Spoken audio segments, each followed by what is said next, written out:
Everybody's time. We will start at 1 p.m. promptly. I am Dr. Kristin Higgins, and I am the Chief Clinical Officer at City of Hope Atlanta, and also a member of the NRG Oncology Communications Committee. And I am the chair of this session, along with my colleague, Dr. Knoll from Northwell Health Cancer Institute. Dr. Knoll actually is not able to be with us today. She is out of town, but sends her regards. So I'm excited to welcome our guests. We're going to have a great session. Just so everybody knows, this session is recorded and will be placed on the NRG Oncology website within a week or so. So you can certainly go back and view this. We are going to have our presenters give their presentations, and then we'll have questions at the end.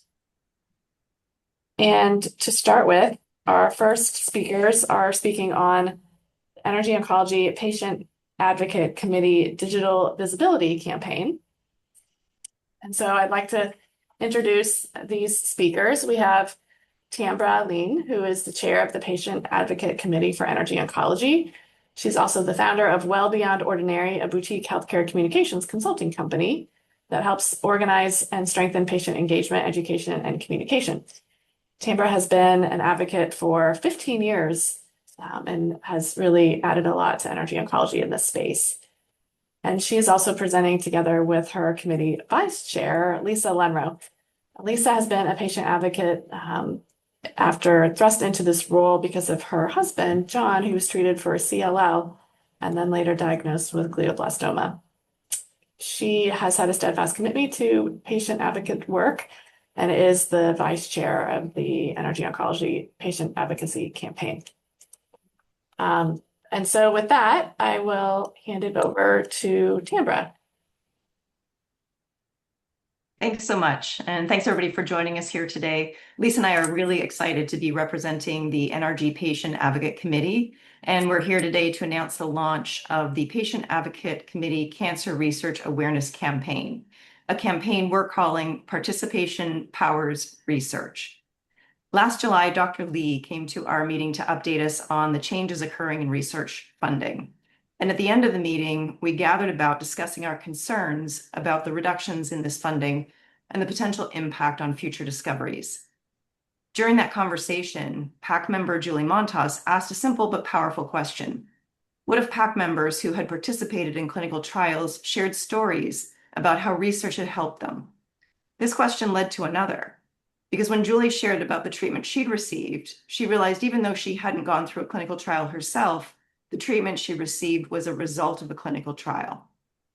So that broader question of how many people benefit from research, even if they've never participated in a clinical trial, is what sparked our conversation to take this to another level.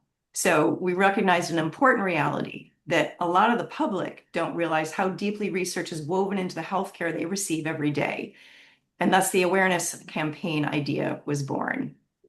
After the summer meeting, Lisa took the lead on this project, and I'll have her walk you through the process and progress with you now.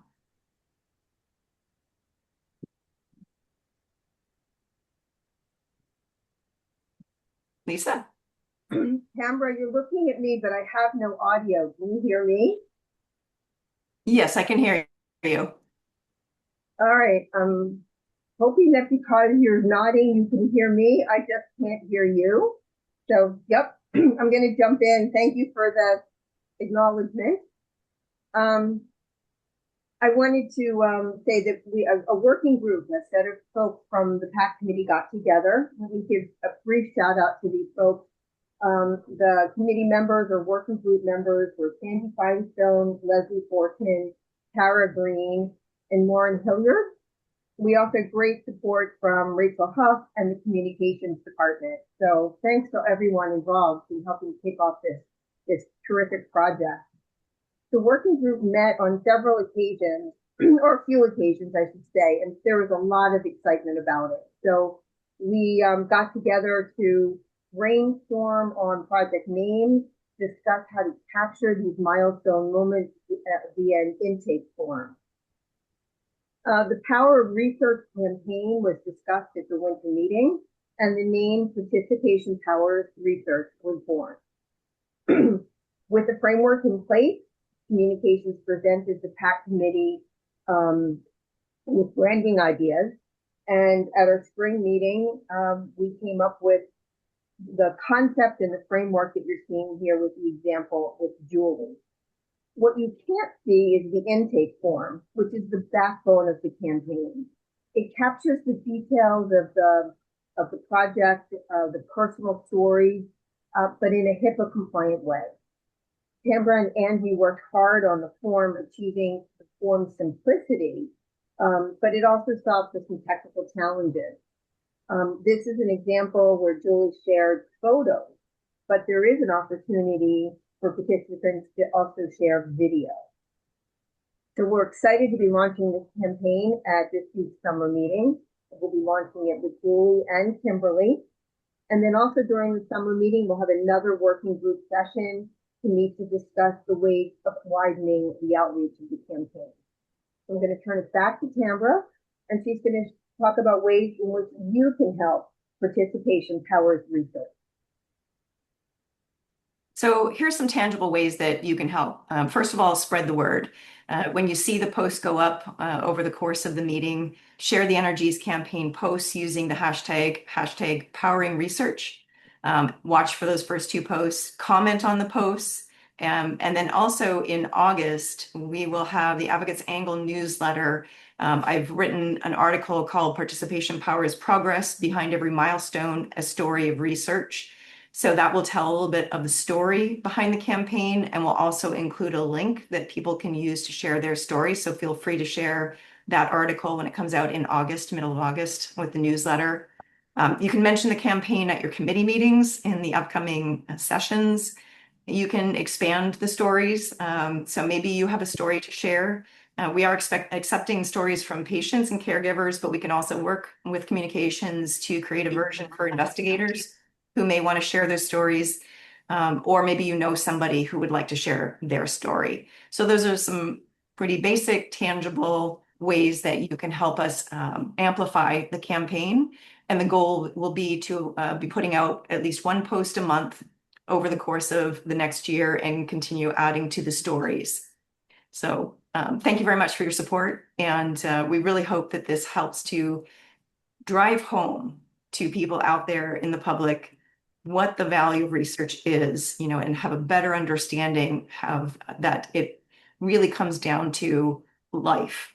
It's not, it's not just science, and it's not just clinical trials. This is about life and all the work that you work so hard to do in order to extend people's lives, improve the quality of their lives. So our goal is ultimately supporting all of you. Thanks very much. Great. Thank you, Tambre and Lisa. And I just have one question for you all, and we'll open up to questions at the end as well. But one sort of misnomer that I have found with patients is that many people feel that clinical trials are only when you've exhausted all standard of care therapies, and it's only for late stages of diagnoses. And I guess I'm wondering if this platform can be used to help kind of dispel that myth that research clinical trials can be used in all different stages of cancer care, even for your first line therapy. And that's something that I guess I, as a clinical researcher, am interested in, how do we change that? I think an easy way to do that is in the comments. So as we post the stories, creating, and we can bring this up the working group meeting and our team meeting as well.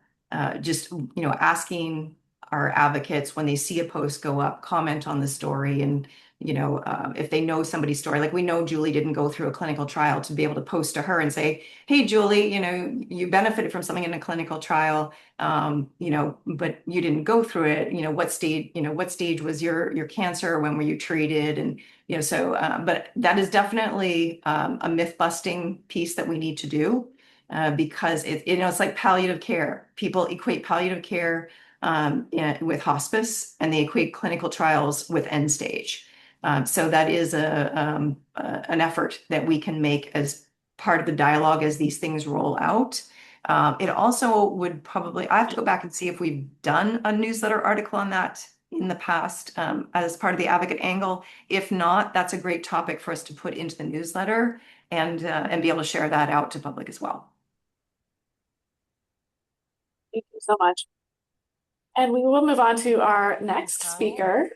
I'm happy to introduce. So good, okay. And I called and I spoke with the nurse. So please make sure you're on mute. Sorry. Thank you. Our next speaker is Suzanne Barrett. Suzanne is the Executive Director of Marketing and Communications at City of Hope Atlanta. She is an expert in all things communications and marketing. She had previously held roles at Emory Healthcare and Coca-Cola and is really a huge expert in this space. I have the privilege of working with her every day. And I was really interested in bringing her to this workshop to give us as physicians and advanced practice providers tips for how we communicate clinical research with the media. And I think we all know that when new data is presented, it's really key that we break it down in ways that patients can understand. And so how do you do that in an effective manner? And Suzanne is going to teach us how to do that. So welcome, Suzanne, and thank you so much for presenting on this topic. Well, thank you, Dr. Higgins. I'm going to share my screen quickly here. And hopefully we will. All right, can everyone see?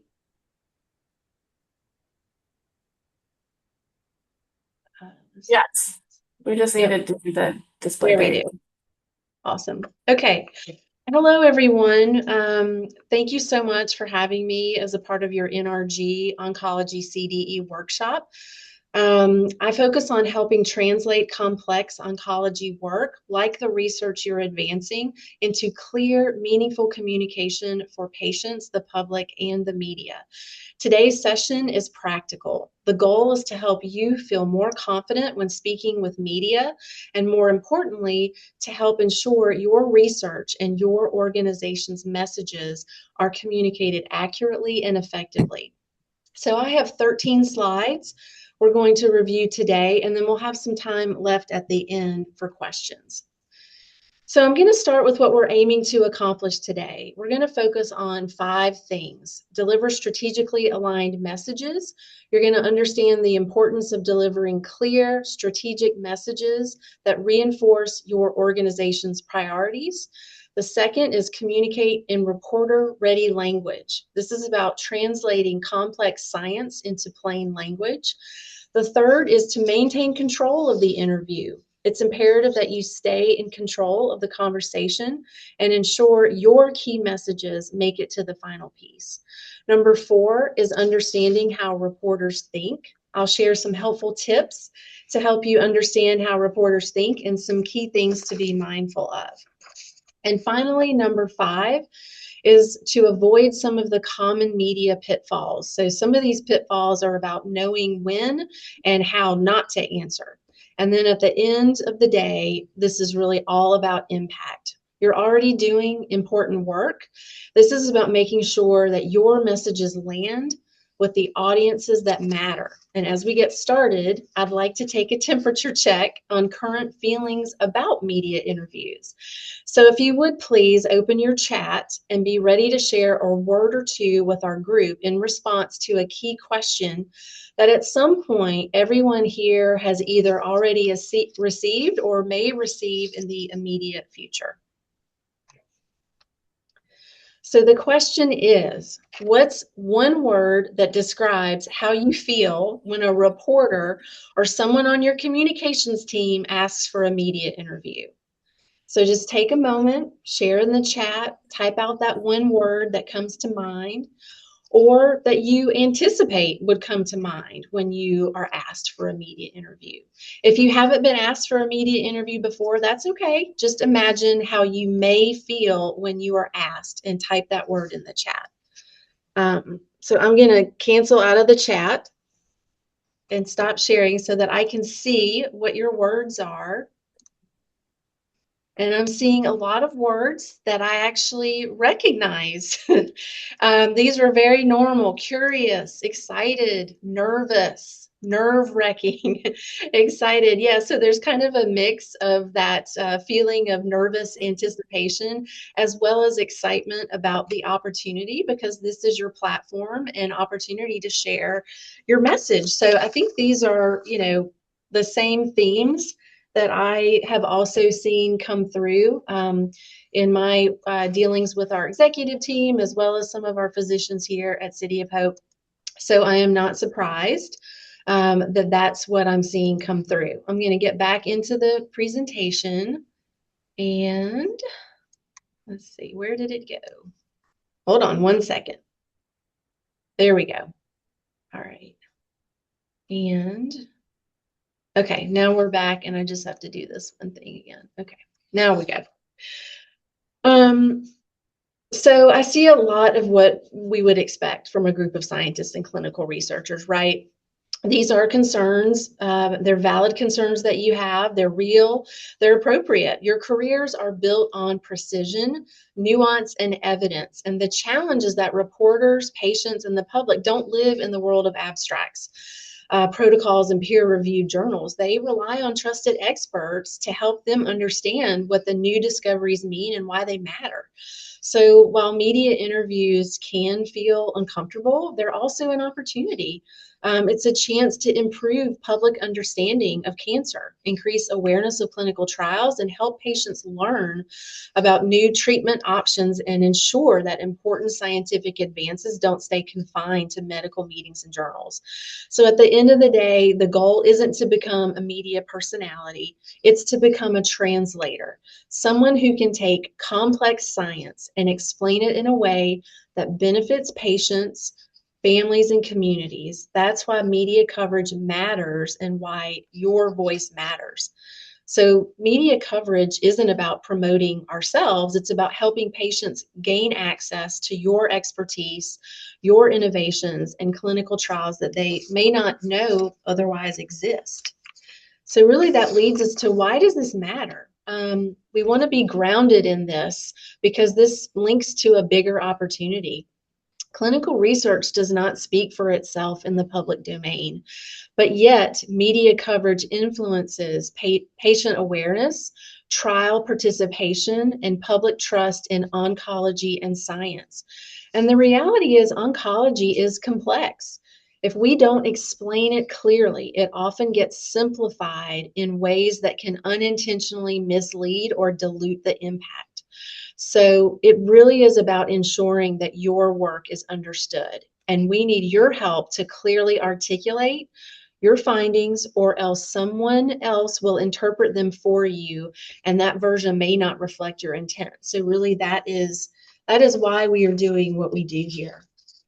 I often say that you're not there to be interviewed, you're there to deliver your message.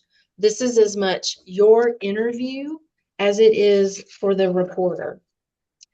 And so when you think about your mindset for what truly is a media interview, a lot of times it's about shifting that mindset so that it's not just answering questions or feeling like you're being put on the spot.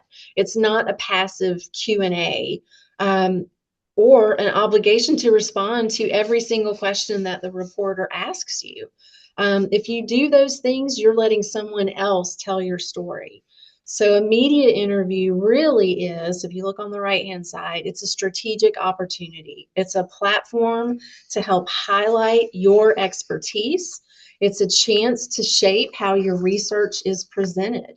And so when you think about it that way, a lot of times you'll find that it actually relieves some of the stress about approaching a media interview, right? I mean, if you are owning it just as much, if not more, than the reporter, in a way, it can be very empowering.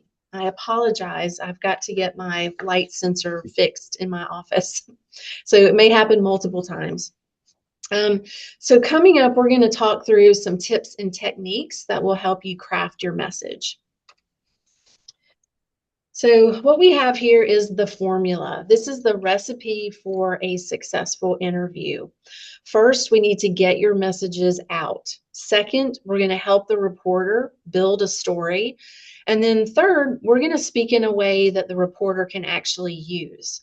So the key shift is from explaining everything to focusing on what matters most for the audience.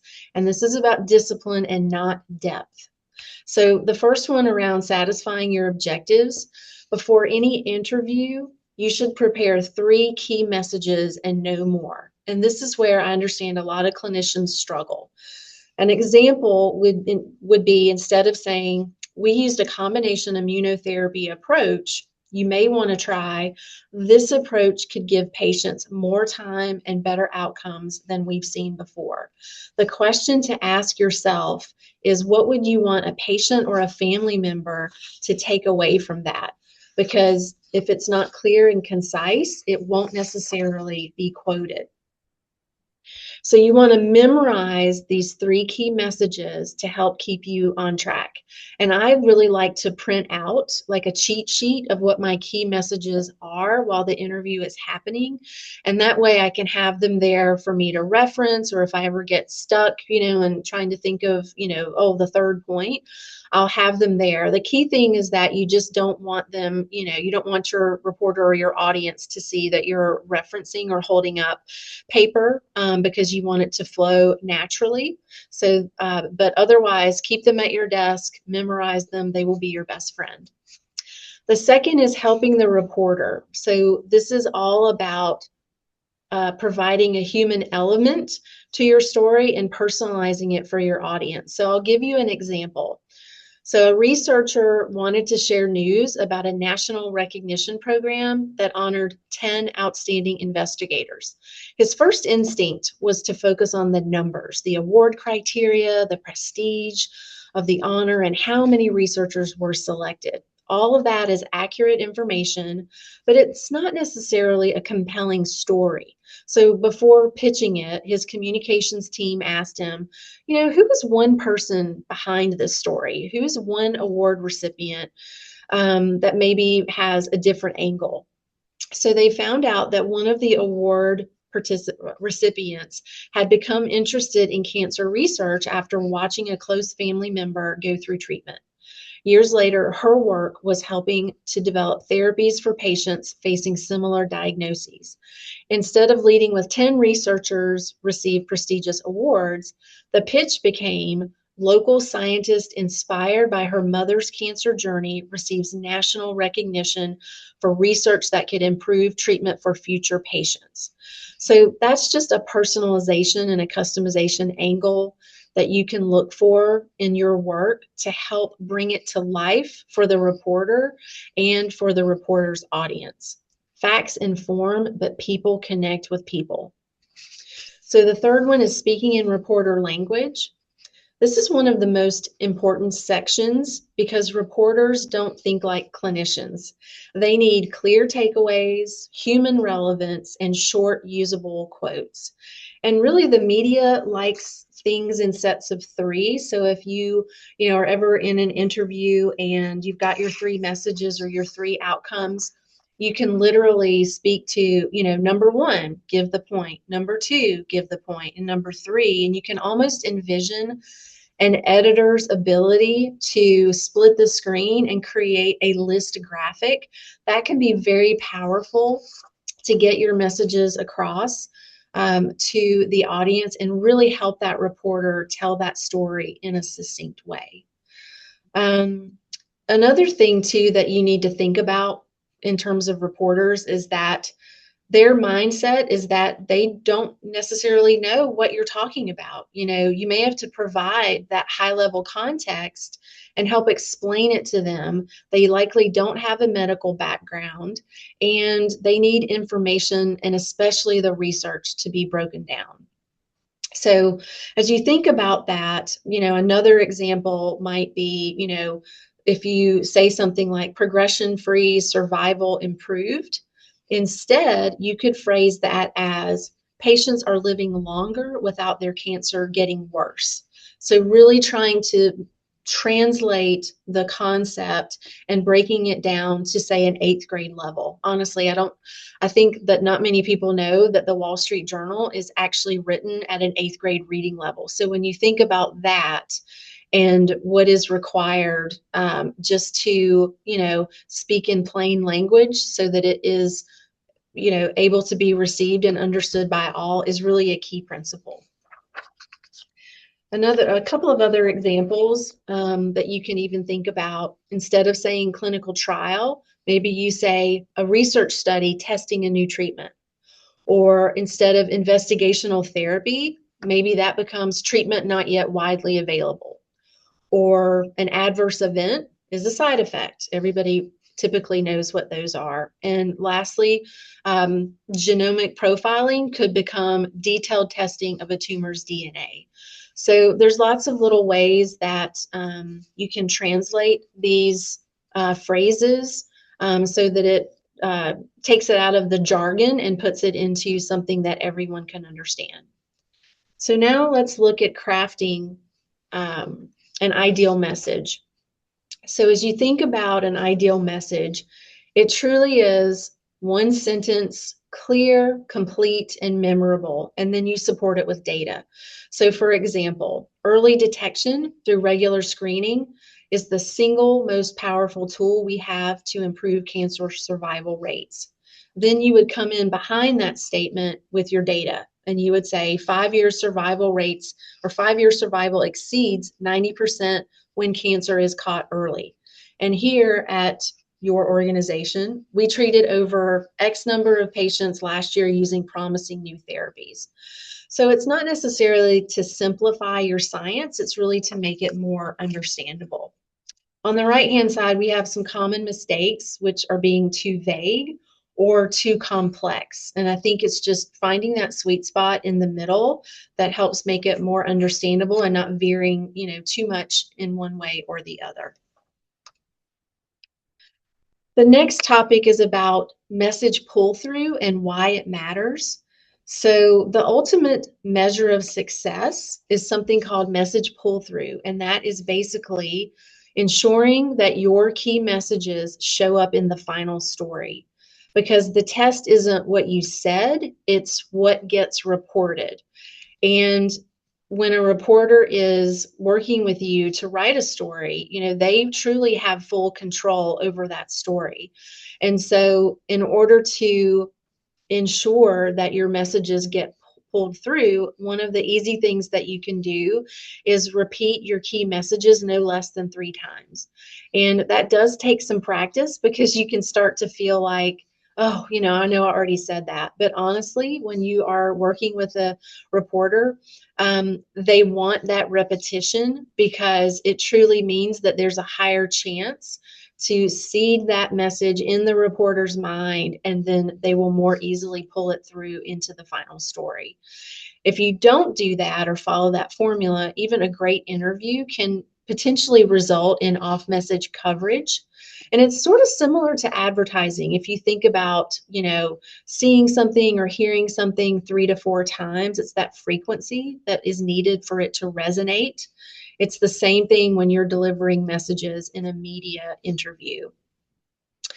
And if a reporter ever shares a final question at the end of your interview, like sometimes they'll say, is there anything else that you'd want to tell us? Always take that opportunity to summarize your top 3 messages.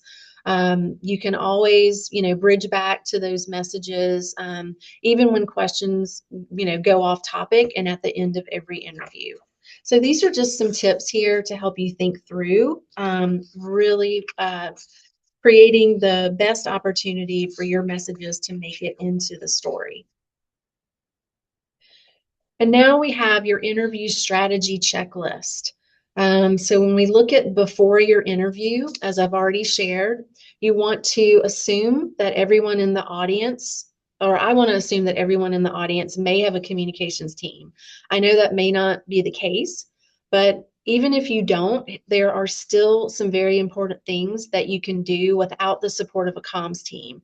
And if you follow this formula, I think it will help put you more at ease. So again, you're going to make sure you prep and memorize your 3 key messages and your supporting data. You can also utilize some other tools like AI. If you have an AI platform that you like, that you could use that to potentially help you anticipate some questions from the reporter that would further enable you to prepare for it. If you're going on TV, you want to wear simple colors, no patterns or flashy jewelry. And most likely you're going to want to wear your lab coat, with your organization's logo, or you'll utilize a provided Zoom background with your organization's logo. Find a quiet place, and then if you have a comms team, definitely lean into them for their support. During your interview, you want to make sure to relax and sound, completely natural and conversational. Always start your interviews with a thank you. And even if you're feeling anxious, or if you don't like doing interviews, never tell the reporter that you hate doing interviews. It's just becomes a little awkward and uncomfortable, and you don't want them to take that sound bite out of context. If you're on video, you're going to want to make sure you're looking into the camera. Or if you're being interviewed on TV, but with a reporter beside you, you always want to look directly at the reporter. Don't worry about, trying to find the camera with your eyes.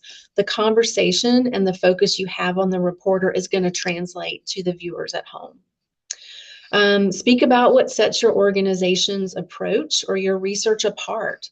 And use that final question to repeat your key messages. If you are in a live interview, make sure you don't get up right away at the close of the interview. You're going to want to stay in place until you know you're off camera. And similarly, you are always going to assume that your mic is on. Nothing is truly off limits unless you address it right then and there. So if you do have a moment where you want to let the reporter know, you would need to say it right before whatever you want to share with them. And I think most importantly, if a reporter says something in your interview that is inaccurate, you want to make sure you correct that information immediately, because if you move on to answer the question, then the viewers and the reporter will assume that their quote or whatever they've said is accurate. So for example, if the reporter says 7,500 patients come through the doors, every year, can you talk to me about blah, blah, blah, and that the number 7,500 is wrong, you're going to want to address that in real time and make sure that you do correct them. So looking at after the interview, you would never want to ask a reporter to see their full story in advance of publishing, but it is perfectly fine to offer up fact checking to that reporter if they want to take advantage of that. And then you can correct any misperceptions or inaccuracies in the work. Really, unless reporters are doing the interview for a paid opportunity, they have full control to publish what they want. So this is another reason why it's very important to repeat and reiterate your 3 key messages so that reporters have them fresh in their mind. And lastly, if you're at a conference or an event, or maybe, you pick up the phone and on the other end is a reporter asking you for a quick interview, can you please just give me a perspective? It is always advisable to say thank you, and I'm not available right now, let me get back to you, or to say I'd like to refer you to my communications team. Here's the person's name and number, please give them a call. They organize interviews for me, and they will work with you to get that set up. You don't ever want to take anything on the fly, so that you can prepare yourself to pull things together, prepare your cheat sheet, prepare your questions. It's just a lot easier for something to go sideways if it's in the last minute, or a reporter could ask you questions that surprise you, and you don't want that to happen. All right, this is one of the most important things. We're on slide 11, so bringing it home with this bridge technique. The bridge technique is something that you can use that will really help you bridge back to your key messages. So it's a way that you can redirect. So for example, if someone says, is this a cure? you may say, well, what's most important is that we're seeing promising results that may significantly improve outcomes for patients.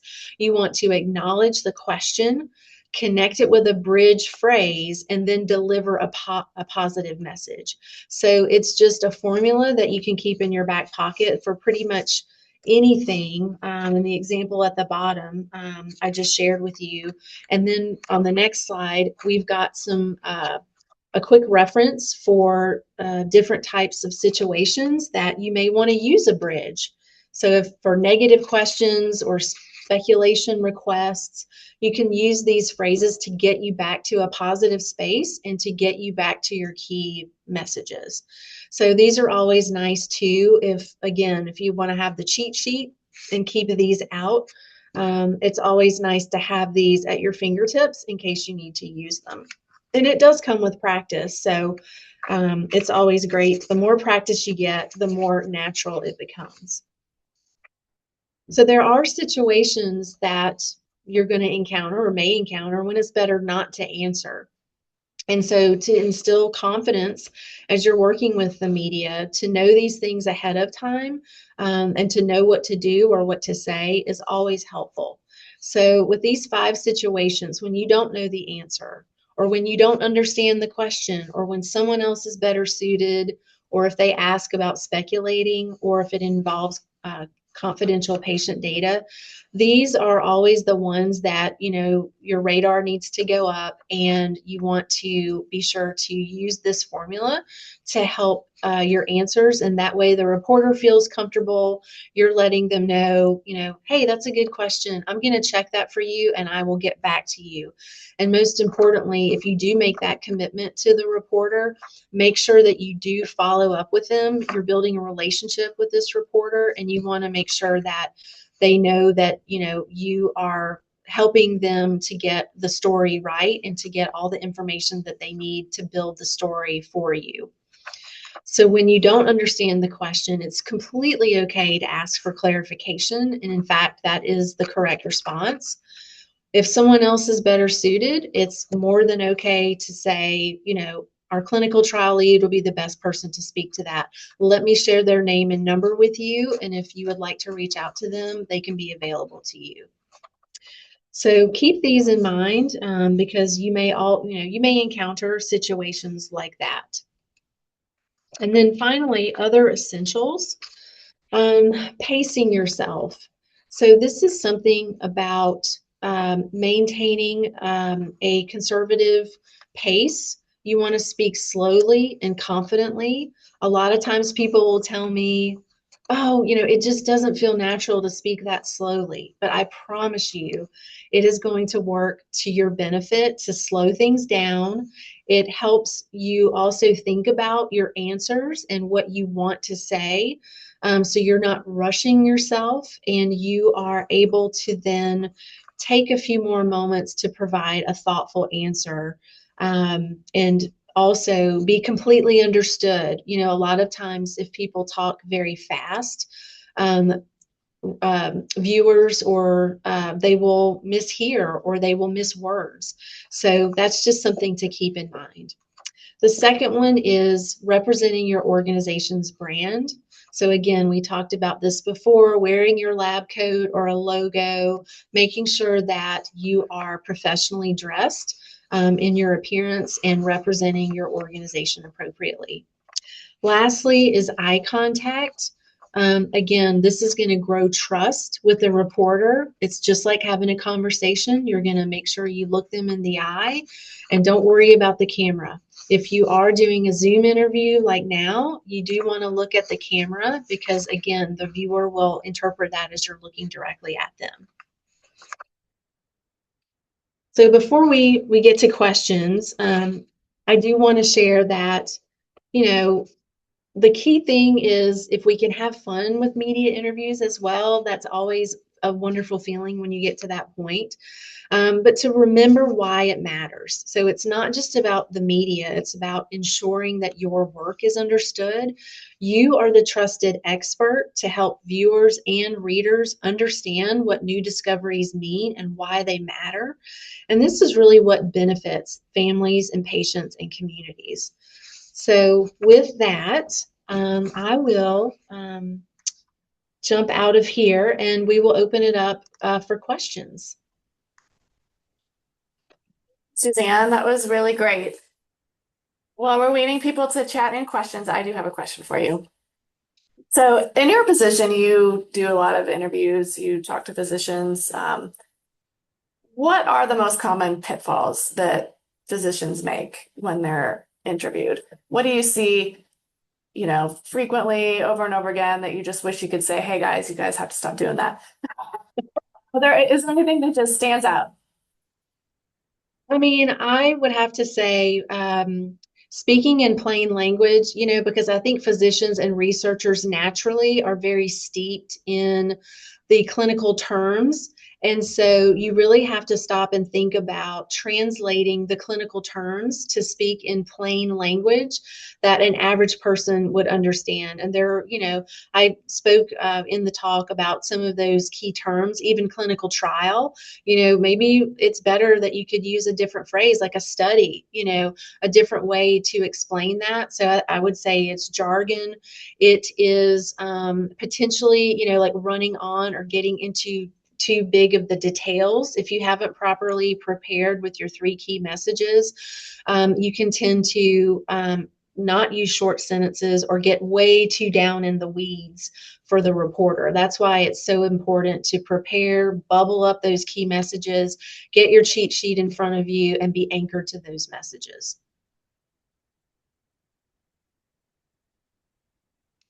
Very, very good tips.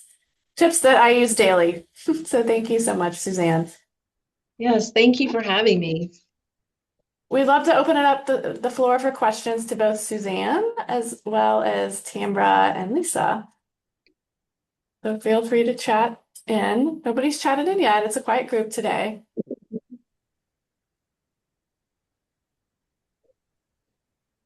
But it's not often that we have media experts here.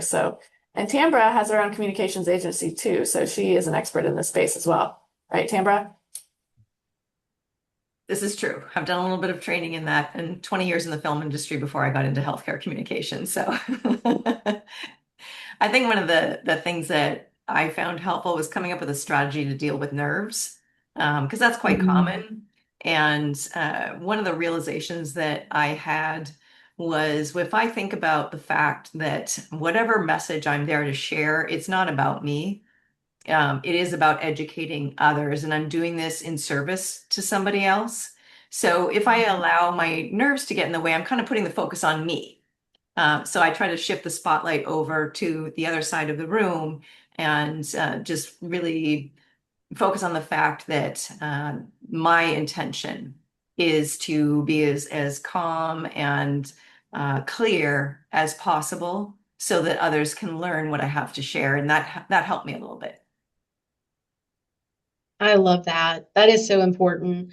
And it is true.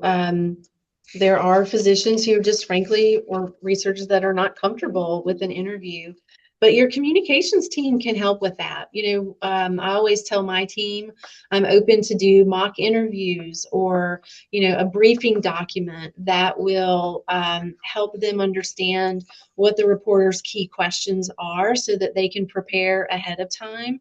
And typically, that helps. Also, just being there, a lot of times our communication team will reserve a separate space and make sure that we get the computer set up, we get the signage in the background set up so that the physician or the clinician or researcher, they don't have to worry about that. And I think that also takes a little bit of the stress off the situation.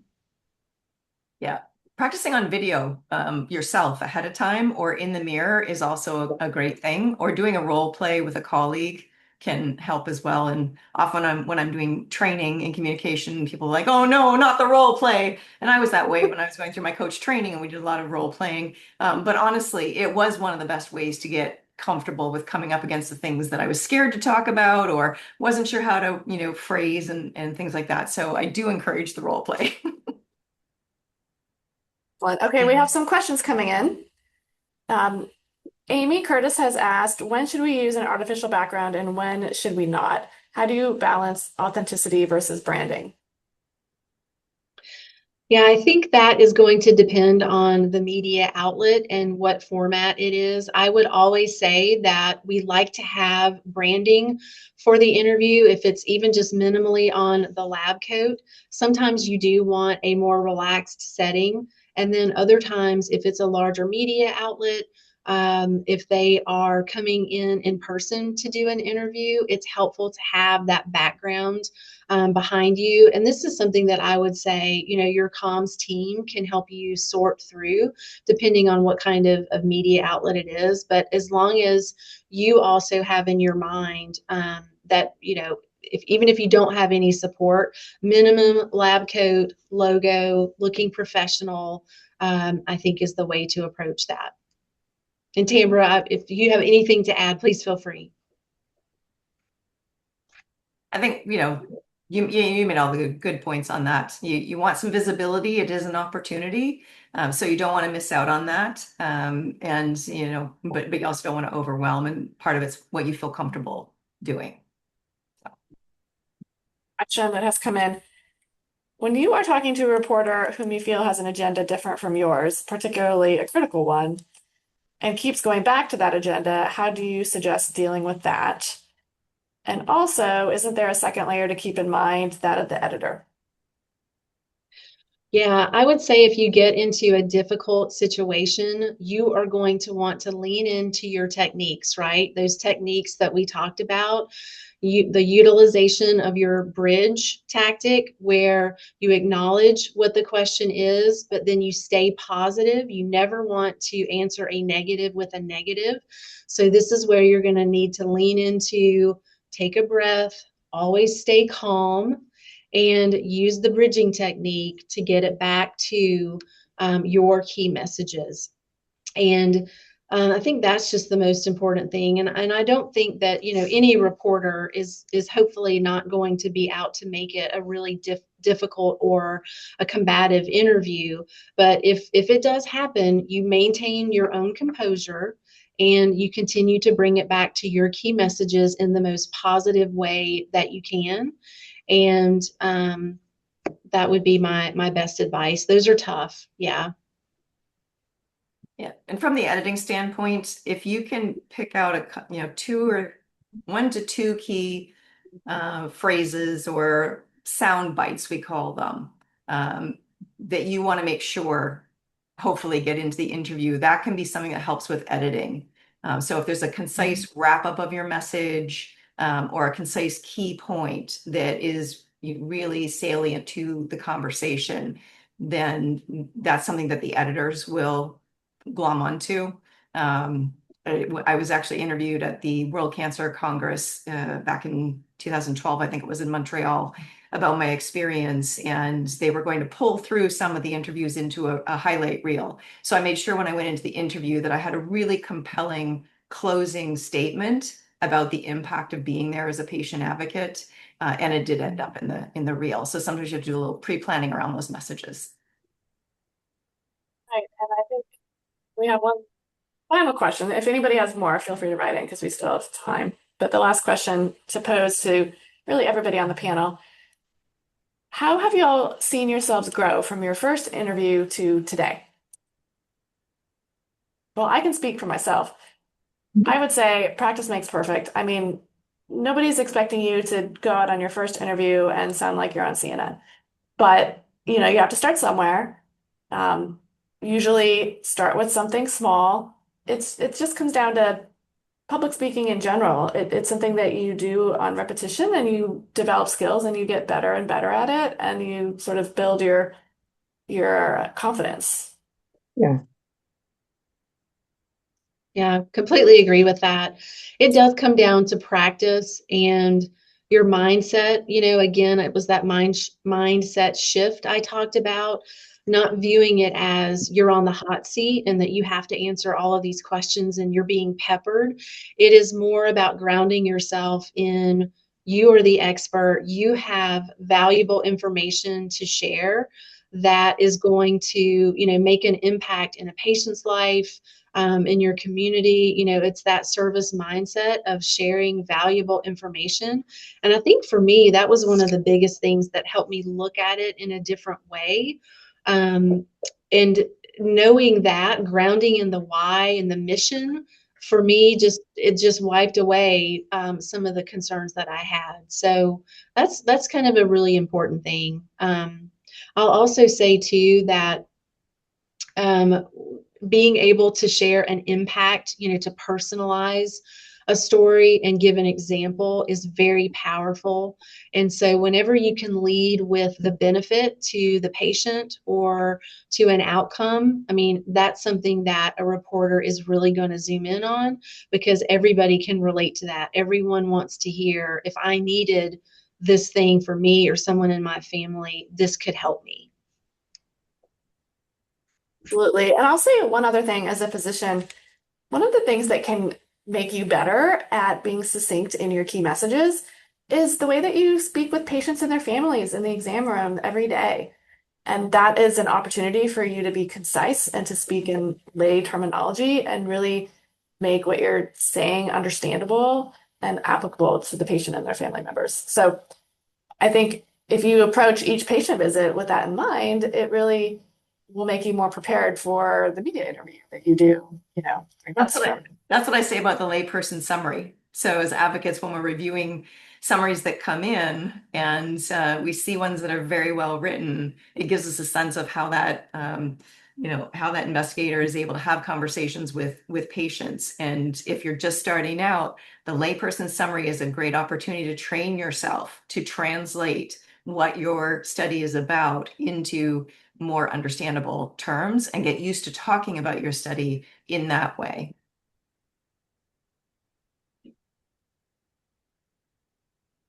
Well, I want to thank everybody for being here on this panel. This was, I think, very interesting, very great slides shared by Suzanne.